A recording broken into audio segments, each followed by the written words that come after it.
combat the opioid crisis. And remember, our Oversight and Investigation Subcommittee will hold a hearing where we'll get an update on the restoration of Puerto Rico's electric infrastructure following last year's hurricane season. So just a reminder, when this hearing concludes, I think we have votes on the House floor. Our intent is to get through every member before that point to be able to ask questions, but then after the votes, we will come back into our subcommittees to do that work. As Ray Baum used to say, the fun never stops. How should we as policymakers evaluate and respond to these events? Does Congress need to clarify whether or not consumers own or have any real power over their online data? Have edge providers grown to the point that they need federal supervision? Navigate and control privacy settings and trust that their personal information is in good hands. If a company fails to keep its promises about how personal data are being used, that breach of trust must have consequences. Today we have Mr. Mark Zuckerberg, Chairman and CEO of Facebook Incorporated, here to testify before the full Energy and Commerce Committee. Mr. Zuckerberg will have the opportunity to give a 4 minutes today so we can get to everyone.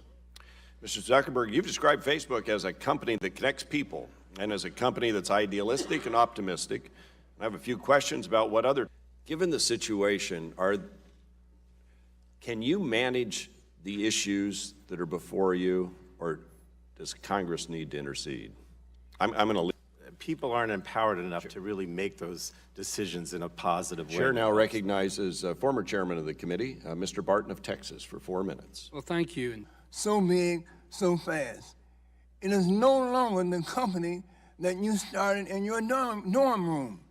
Instead, it's one of dominant social media platform without any true competitor, in all frankness, and you have hundreds, if not thousands, of folks that would be required to help navigate any type of regulatory environment. Some would argue that... Gentleman's time's expired. Chair recognizes the gentlelady from California, Ms. Eshoo, for 4 minutes. Thank you, Mr. Chairman. Good morning, Mr. Zuckerberg. First... was expired. Thank Chair you. now recognizes gentleman from Illinois, Mr. Shimkus, for 4 minutes. Thank you, Mr. Chairman. Thank you for being here, Mr. Zuckerberg. Two things. First, I want to thank Facebook. You streamlined our congressional baseball game last year. We've got the managers here. It's expired. We now turn to the gentleman from New York, Mr. Engel, for 4 minutes. Thank you, Mr. Chairman. Mr. Zuckerberg, you have roots in my district, the 16th Congressional District of New York. I know that you attended Ardsley High School and grew up in Westchester County. As you know, Westchester has a lot. Mr. Pallone brought up the issue of he wanted to see more regulation. We actually passed a bill through this committee last Congress dealing with data breach notification. There are many requirements in the GDPR, so I'm just going to focus on a few of them. The GDPR requires that the company's request for user consent to be requested. Is there other information accessible to you within Facebook that I wouldn't see on that document, such as browsing history? Facebook has not noticed a significant increase in users deactivating their accounts. Is that correct? Yes. Of liberal content as well. Fair enough. My point is that we don't favor censoring in any way, so long as it doesn't involve hate speech or violence or terrorism. And Nice gentlelady from Florida, Ms. Castor, for 4 minutes. Thank you, Mr. Chairman. Welcome, Mr. Zuckerberg.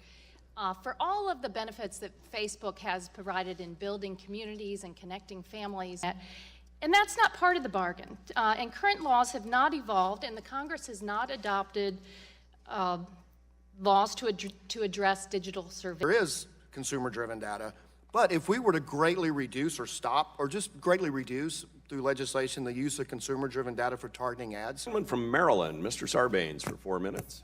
Thank you, Mr. Chairman. Good morning, Mr. Zuckerberg. I wanted to get something in the record quickly before I move to some questions you had suggested in your testimonies about whether the ad approval processes were maybe not processed correctly or inappropriately bypassed in the final months and weeks of the election. That the internet firms simply aren't taking practical steps to find and remove these illegal opioid listings. And he specifically mentioned Facebook.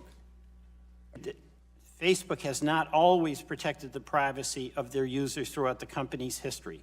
And it seems, though, from your answers, that consumers, you agree that consumers... For today's hearing, On average, how many data points does Facebook have on each Facebook user? I do not know off the top of my head. So the average for non-Facebook, when you go to, I don't have a Facebook account and would like to request all my personal data stored by Facebook, it takes you to a form that says, go to your Facebook page, and then on your account settings, you can download your data. Industry has thought about, not only are we looking at it, but has the industry thought about doing something like Underwriters Laboratories, which was set up when There are questions that my constituents have be entered by unanimous consent. Without objection, of course. That goes for all members. Chair recognizes the gentleman from Florida, Mr. Bilirakis, for 4 minutes. Thank you, Mr. Chairman. I appreciate it. And, Allow them to reach people who said that on Facebook, but we're not giving them access to the data. Fair. So can advertisers either directly or indirectly get access to or use the metadata that Facebook between those folks and everyday Americans? You didn't intend for this to happen. It did happen, and I appreciate that you've apologized for it. And one of the things I appreciate about I also want to take you at your word. I believe you're sincere that you personally place a high value on consumer privacy, and that personal commitment is significant at Facebook today, coming from you, given your position. But I also observe, and you'd agree, that the performance on privacy has been... That I worry that when I hear companies value our privacy, that's meant in monetary terms, not in the moral obligation to protect it. Data protection and privacy are like clean air and clean water. There need to be clear rules of the road. Gentlelady's time's expired. So congratulations. Thank you for being here. We do appreciate it. You know, you wouldn't be here if it wasn't for the privacy, people's information and the privacy and the fact that you had...